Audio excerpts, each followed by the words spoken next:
Beach Boys fans, vinyl community, random people on the internet. My name is Giggens, and we are back today with another album review in keeping with the Beach Boys theme because I've just been on a Beach Boys kick lately, and it's been a lot of fun. Today's selection, I feel, deserves its own video, whereas a lot of people will probably be like, why would you ever bother reviewing that? It's kind of a waste of time. The Beach Boys, Endless Summer. This album is very important in their career for a number of reasons.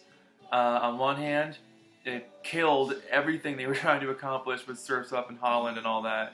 On the other hand, it completely reignited their sales and their public image as a surf band and all that kind of stuff. It brought them back into this nostalgia fold that they've been in ever since. So let's get into it. This album came out in 1974. A little backstory, obviously, if you've been following the videos, you know the story so far. Brian and the guys were a surf group in the early 60s. They eventually started writing car songs, and then songs about growing up, and then songs about women going bald, and then songs about being friends with each other, and then songs about wanting to be alone, and then songs about dying, and then songs about being away from California. Eventually coming to this. That was like the worst recap of the Beach Boys I've probably ever given, but you get the point. Anyways, in the early 70s, the Beach Boys were not on Capitol Records anymore. They were with Warner Brothers, and they were putting out critically acclaimed rock albums that were a complete departure from anything else they had done in the early 60s and in the late 60s too. They were really focused on writing socially conscious songs about the world they were living in and eco-friendly tunes, and really becoming a whole different group, basically because Brian wasn't there anymore.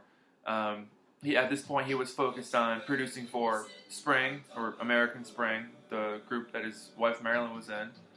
So his focuses were kind of on that. He wasn't really involved too much anymore.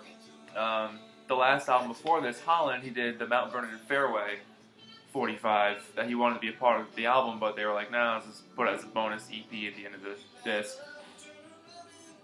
They had worked so hard to find themselves after Brian kind of dropped out. They spent the rest of the 60s figuring out what to do, and then when they signed up with Warner Brothers, they kind of got a new spark of life, and then they met Jack Riley, and he showed them a little bit what to do in terms of becoming a current band. You know, Rolling Stone started to cover them, and they put them on the cover of their magazine, and Rolling Stone was like, you know, a rock magazine. And they had a pop group like the Beach Boys on it. It was kind of like, whoa, you know, these guys are really trying to do something different and be taken seriously in a whole new light, you know, with Carl basically as music director. In 1973, they put out the Beach Boys in Concert, which was an awesome album. It still is an awesome album. But it's just one of their tours throughout 1973 supporting the Holland album. And so they play all these current songs like Sail On Sailor, and then do a lot of Pet Sound stuff. Very rarely touching anything from the early 60s. I think they did Surfer Girl and Don't Worry Baby, but like, that's it. Or maybe Fun Fun Fun, I think that was on there too. But overall, they focused on 66 and after it, you know, when they were writing more, I don't know, grown-up, serious, hippie music, if you want to put it that way. Capitol Records was going to put out another greatest hits album by the Beach Boys. And at this point, greatest hits Beach Boys albums were not selling too well. But with the success of the Beach Boys in Concert album, I think it charted at number 25 and went gold, which was like their best-selling album in years. And I think Capitol caught wind of that and said, oh, we should probably do something too. They were just going to put out like another best of album, best of the Beach Boys, something. And Mike caught wind of that and said, hey, if you're going to put out anything as a greatest hits album, call it Endless Summer. Which is a kind of a play on the Endless Summer movie, just minus the word the. And, you know, Mike said he's good at being a titles guy, and that's true. He came up with the name for Pet Sounds. I mean, pretty good. And Endless Summer, I mean, for most people, including myself, this was the introduction to the Beach Boys. This was the Beach Boys. Um, so you got to imagine, here's this group that has spent the last 4 years or so painstakingly reinventing themselves, busting their asses to be taken seriously as a full-fledged rock group. Capitol comes by, throws this thing into the market, and it explodes on the charts. It blows up. I mean, American Graffiti had just come out and featured all summer long at the end of the movie. It was a really poignant kind of twist to use that song at the end. So that definitely helped with that soundtrack too. But when this album came out, it crawled its way up to the #1 position. The first #1 album they had in a very long time. Definitely since the mid-60s. And it spent, I think, like almost 2 years on the charts, and it had subsequent sequels, like Spirit of America and then Sunshine Dream. Those are the next two that came out after that in different years. They didn't sell as well. Spirit of America sold pretty well, but Sunshine Dream didn't really sell that well. But this album really was kind of like screwing with their heads, because, you know, here they were killing themselves trying to play rock music and be a whole different group, and then this comes out and just explodes on the charts, and they're kind of scratching their heads like, what the hell? Like, we've been working so hard to do something different, and this old stuff is selling? Needless to say, this completely changed the Beach Boys' trajectory. I mean, they, from here on out, became kind of an oldies nostalgia act. The concert draws became insane. You know, their tour in 1975 and 76 was huge. They played with Chicago, and they were selling out places, and like, I mean, they were one of the biggest ticket acts in the world, definitely America. You know, they were accepted in their home country again for the first time since the mid-60s. You know, here was a band that in 1966 was deemed super square, you know, and put out Good Vibrations and blew everybody's mind, and then lost track of the wave of everything changing, you know, because only a couple years prior to that, they were singing about, you know, their expensive cars and spending a lot of money, and here were all the hippies who were, you know, helping out their brothers and sisters by, you know, giving what they could, and there was definitely not this mentality anymore of richness being a cool thing. You know, the whole California vibe, this sun and the fun was like passe. You know, and they spent so long trying to figure out what to do with themselves, because that's all they knew. So they tried so hard to get away from it, and then this comes out, and then that's all this is. It's all 1966 to 62 to 65 songs, and they had no idea it would take off. No one did.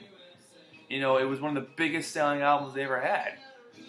And I think up until That's Why God Made the Radio, I think this was one of their like highest charting albums.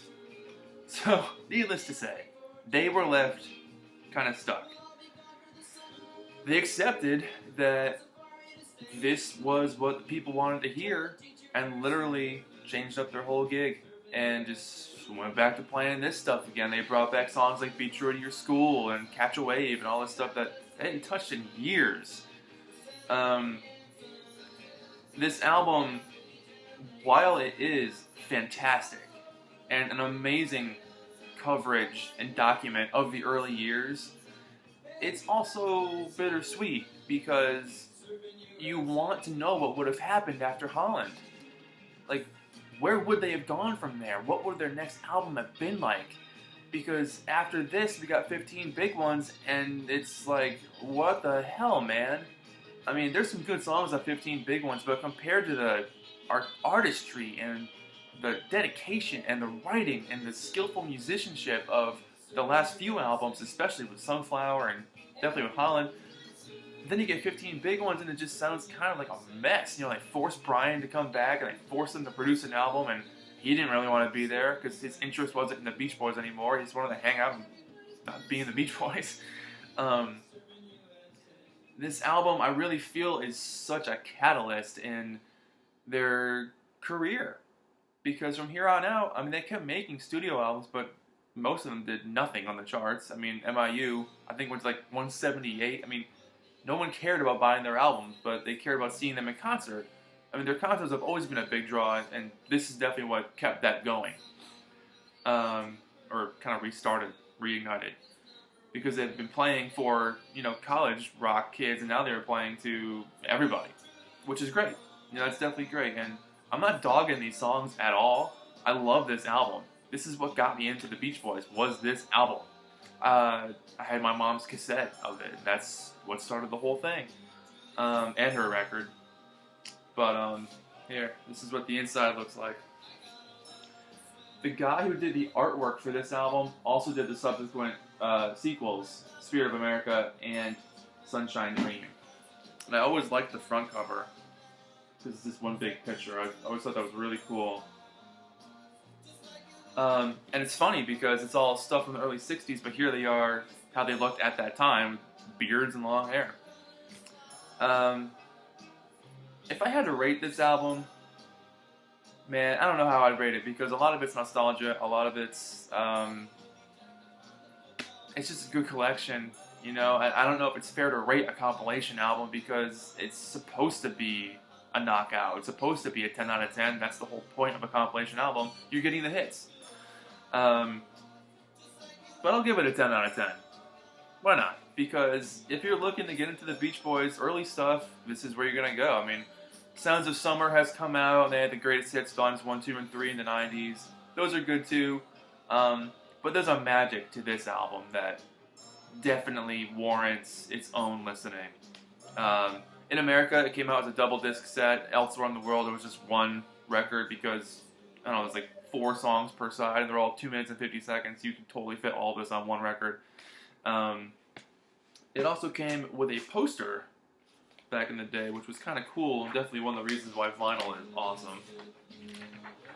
I mean, it's not the most exciting poster in the world, but there you go. The Beach Boys' Endless Summer. So, all in all, this album, like I said, to wrap it up, is bittersweet. It marked the end of the creative, Carl-led group, where they were trying to reimagine themselves and reinvent themselves, and who knows what would have been next after Holland. It's almost painful to think that we don't have a glimpse of what would have happened. And on the other hand, this album totally brought a whole new fire under their asses for people who wanted to hear the oldies. And while there's nothing wrong with that, it stunts their growth. Because after this, they really had, I can't even spit the words out, right? They really had a cohesive album that was as good as their 60s stuff. Beyond Beach Boys Love You, which is like perfect, and I will review that later. Other than that, every other album they put out after this era was just kind of like hodgepodge thrown together, like, here's our next album. It's sad. It's kind of sad. I love this album. It's weird what it represents. It's a definite comeback of sorts. And the Beach Boys, I got nothing more to say about that. That's kind of my whole gig. I felt this was worth its own video. Beach Boys, Endless Summer, in my room. See you next time. My name is Giggens.